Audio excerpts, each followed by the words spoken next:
আপনারা দেখছিলেন যে রাজধানীর উত্তরার যে খালপাড় এলাকা রয়েছে, এই খালপাড় এলাকায় বিএনপির একটি কার্যালয়ে কিন্তু ম্যাজিস্ট্রেটের উপস্থিতি দেখে, অর্থাৎ রাজুকের যে ম্যাজিস্ট্রেট রয়েছেন, রাজুকের ম্যাজিস্ট্রেট উচ্ছেদ অভিযানে এসেছিলেন। এই উচ্ছেদ অভিযান দেখে এই বিএনপির যে কার্যালয়টি রয়েছে, সেই কার্যালয়টি কিন্তু যে নেতাকর্মীরা রয়েছে, অর্থাৎ এই অফিসটিতে যারা বসতেন তারা নিজেরাই কিন্তু অফিসটি ভেঙে ফেলছেন, গুটিয়ে নিচ্ছেন অফিসটি।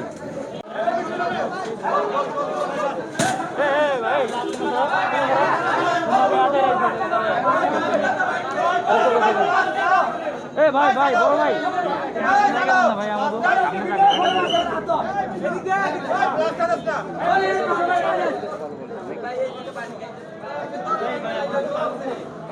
ভাই আউটলুক খেলা যান ভাই, আউটলুক খেলা যান ভাই।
নাজমুল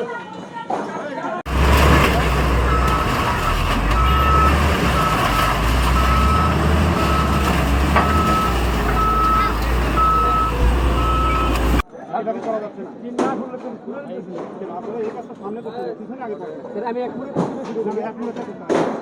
সারাদিন এখানে পিছনেরটা শুনতে পারলাম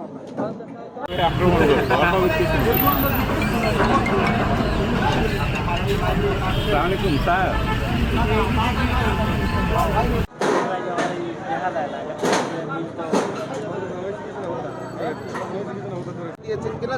কতদিন নাগাদের ভিতরে তারা এটা খালি করে দিবে?